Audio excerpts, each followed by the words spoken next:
Assalamualaikum warahmatullahi wabarakatuh. Di sini saya akan menjelaskan tentang metode peningkatan kualitas akhlak. Peningkatan kualitas akhlak sangat penting dilakukan untuk mencapai kemuliaan hidup. Kualitas akhlak atau kemuliaan sudah menjadi tujuan dari diutusnya Nabi Muhammad SAW. Sesuai dengan sabdanya, sesungguhnya aku diutus untuk menyempurnakan akhlak yang mulia.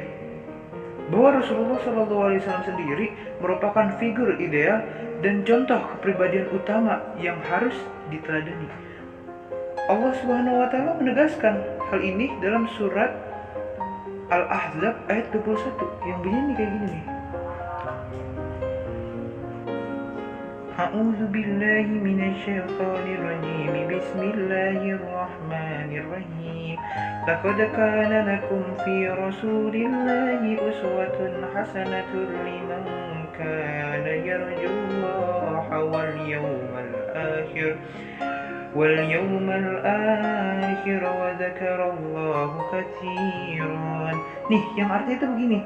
Sungguh telah ada pada diri Rasulullah itu suri toladan yang baik bagimu, yaitu bagi orang yang mengharap rahmat Allah dan kedatangan hari kiamat dan yang banyak mengingat Allah Subhanahu wa taala. Quran surah Al-Ahzab ayat 21. Nah, nih, kalau kita ngelihat nih dari kondisi zaman sekarang ini, masyarakat sedang mengalami penurunan moral. Dari lingkungan yang buruk, pengaruh negatif dari perkembangan teknologi dan pergaulan yang cenderung bebas semakin menguatkan pandangan bahwa pembinaan kualitas akhlak dan meningkatkan pendidikan Islam itu penting dilakukan agar terbentuk akhlak mulia dan terpuji. Nah, ini ada nih metode cara ningkatin kualitas akhlak.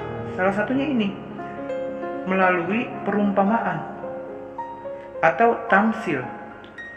Kualitas akhlak bisa ditingkatkan melalui metode perumpamaan. Apaan sih perumpamaan? Nih, perumpamaan ini tuh gampang banget gitu.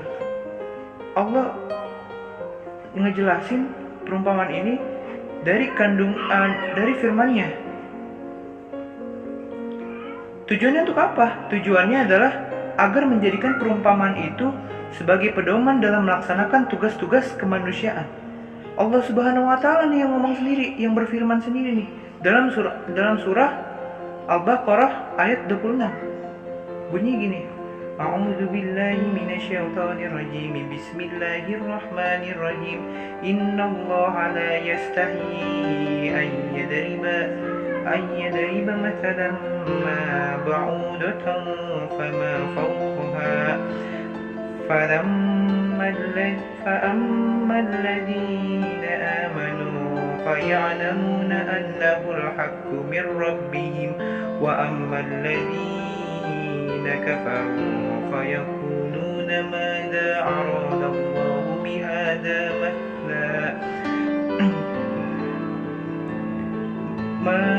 أراد الله بهذا مثلا يضل به كثيرا ويهدي به كثيرا وما يضل به إلا الفاسقين. Yang artinya sesungguhnya Allah tidak segan membuat perumpamaan seekor nyamuk atau yang lebih kecil dari itu. Adapun orang-orang yang beriman, mereka tahu bahwa itu kebenaran dari Allah, dari Tuhan. Tetapi mereka yang kafir berkata, apa maksud Allah dengan perumpamaan ini? Dengan perumpamaan itu banyak orang yang dibiarkannya sesat, dan dengan itu banyak pula orang yang diberikannya petunjuk. Tetapi tidak ada yang dia sesatkan dengan perumpamaan itu selain orang-orang fasik. Quran surah Al-Baqarah ayat 26. Nah, jadi kesimpulannya, marilah kita tingkatkan, kita harus kudu meningkatkan kualitas akhlak. Karena ia tahu sendirilah dari di zaman sekarang ini lingkungannya aja udah buruk, dari banyak pengaruh-pengaruh negatif dari perkembangan teknologi, pergaulan, dan banyak lagi lah. Makanya kita nih harus sering-sering meningkatkan, dan ya haruslah meningkatkan kualitas akhlak. Ya caranya gimana? Ya caranya yang tadi saya jelaskan. Salah satunya itu dengan metode perumpamaan.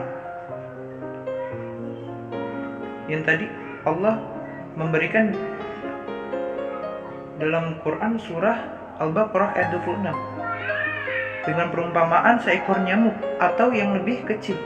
Ada juga contoh lain dari Quran surah Al-Hajj ayat 73 yang di dalamnya Allah menerangkan bahwa berhala-berhala yang mereka sembah itu tidak dapat membuat lalat sekalipun mereka kerjakan sama-sama. Ada juga dari Quran surah Al-Ankabut ayat 41 yang isinya tuh menggambarkan kelemahan berhala-berhala yang dijadikan tameng oleh orang-orang musyrik. Pokoknya masih banyak lagi lah. Sekian dari saya. Kalau ada salah mohon dimaafkan karena itu datangnya dari saya, dan jika adanya kelebihan itu datangnya dari Allah. Billahi taufiq wal hidayah. Assalamualaikum warahmatullahi wabarakatuh.